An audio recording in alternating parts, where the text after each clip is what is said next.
This is huge. Being out on bond means you're basically on probation light. You've promised the court you'll stay clean until trial.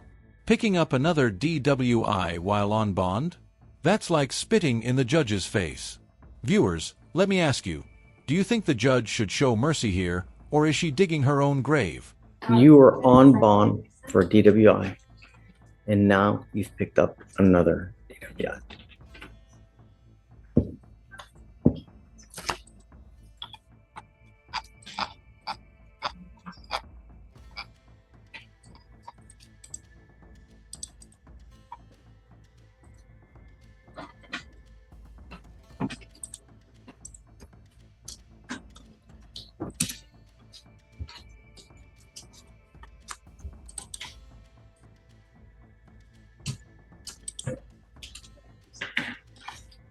We're going to do probable cause. You have the right to remain silent. Anything you say can or will be used against you.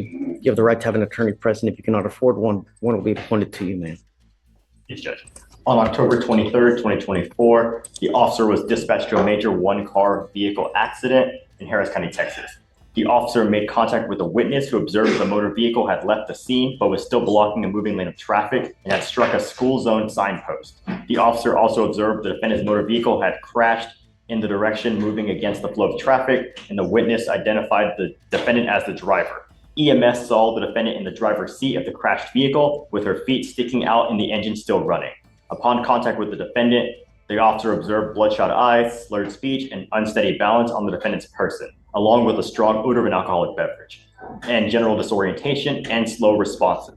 When asked about the accident, the defendant stated she may have fallen asleep but did not remember the crash occurring. The defendant admitted to drinking and consuming Adderall, and she said that she was the sole occupant and operator of the motor vehicle. The officers recovered 2 open alcoholic beverage containers from the passenger side floorboard. Drinking while driving? Yes, Your Honor.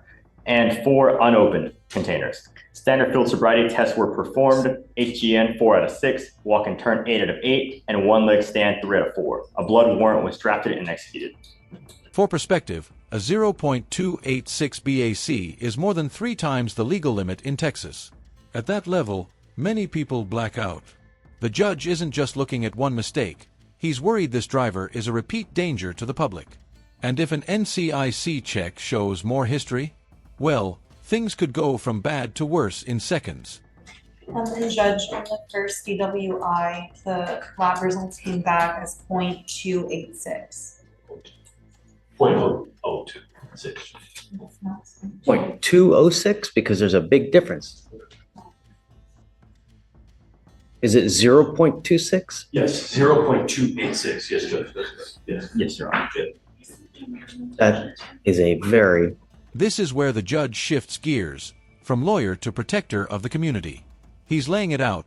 DWI isn't just paperwork, it's life and death. And Harris County leading the nation in DWI fatalities? That's chilling. Quick question, would stricter punishments actually stop repeat offenders, or is treatment the real answer?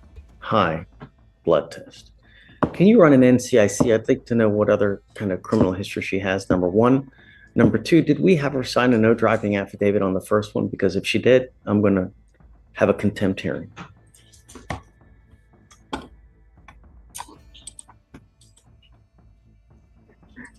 I don't see a no driving affidavit on the file, Your Honor. Yeah, well, her driver's license wasn't eligible though on the second DWI. Probably because of the first and the ALR.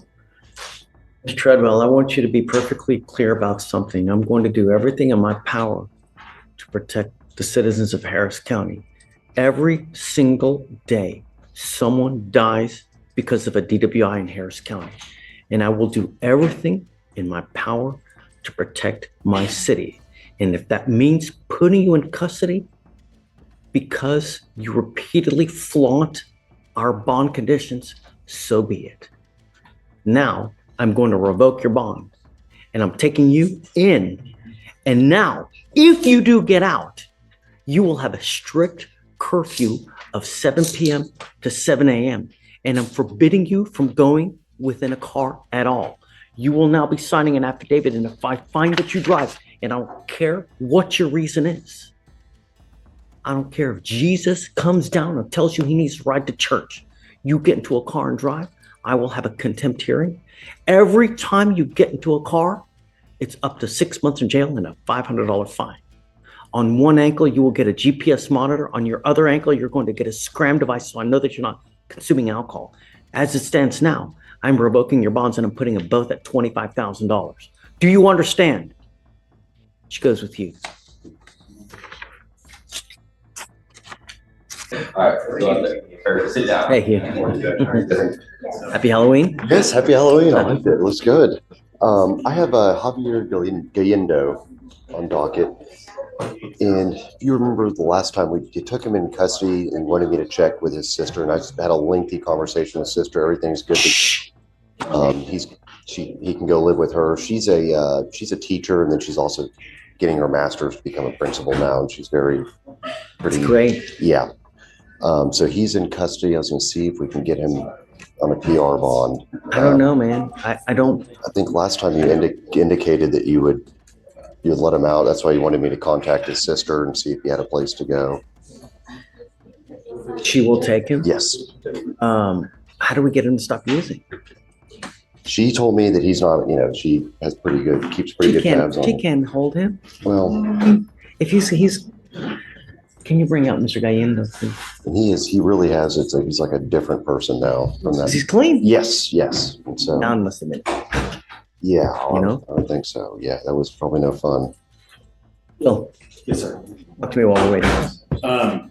Eric Gonzalez, his mom, dad, and sister are all here in person today. I'm happy to talk to him. Yeah, I was going to ask, we were talking about the bond. I know the court will do a PR bond, but I was going to ask for a reduction. Are you mom and dad and everyone? Is that you? Okay, let me talk to this gentleman and then we'll talk to you.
Good morning, Mr. Gallendo.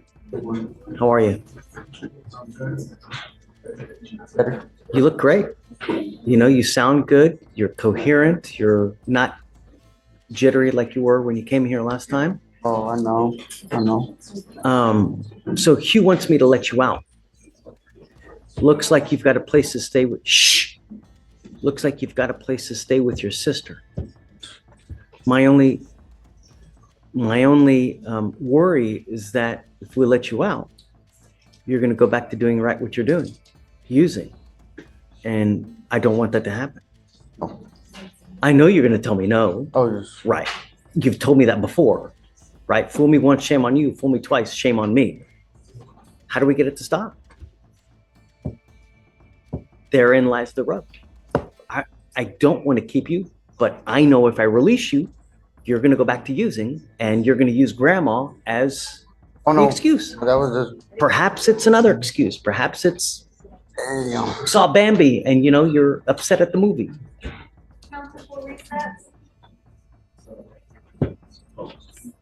Did we have him T-Rast? What did it recommend? It says here, followed by anger management and defeat ratings. That's what needs to happen. I think that with what you're using, the frequency of what you're using, the best course of action is a treatment facility. Because we let you out, you're going to end up killing yourself. And believe it or not, I really like you. I want you to persevere, and I want you to become the great person that you can be, Javier. You know, I think that that's probably the wisest choice to get him into a treatment facility. You know, I know that you want to get him out. Yes, I'm just Done wondering. this before. Yes, but yeah, we're still it's all pre-trial, so I don't know. I mean, is that something he can do pre-trial, or I mean, can he do outpatient or? I can't pay for anything. The only way I can pay for everything is if he's in there. If I let him out, he doesn't have a job, doesn't have anything. He's going to be unable to pay for anything. So therein lies the excuse. Well, I can't get it done. I ain't got no money. I ain't got no job. And then it spirals into the same thing. I don't know, Hugh. I don't. I think that the best course of action is to get you into a treatment facility, Mr. Gaid. I'll stay with my sister. I don't drink over there. I don't do nothing. I'm staying with my sister. She's a teacher. She don't let me drink. She don't let me do nothing. Yes, she. As if you're going to listen to her. Yes, of course I listen to her. She's all I have. I listen to whatever she says. I babysit her son. It seems. Living before. I wasn't with her. I wasn't staying with her. Living. Just being bad. And friends, whatever. We're friends. Street? Yeah.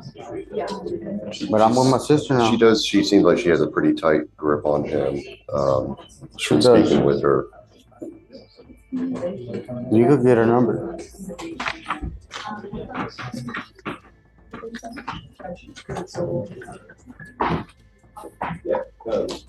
Discovery's outstanding. Your Honor, it looks like everything's uploaded and shared with the defense. And we can set the case for trial. There's a felony that's attached to this, but I'm okay with setting it for a trial date. Okay. I am too. Okay. That way, if it goes well for him, he's out. If it doesn't, I know what I'm going to do, which is what I think needs to happen regardless.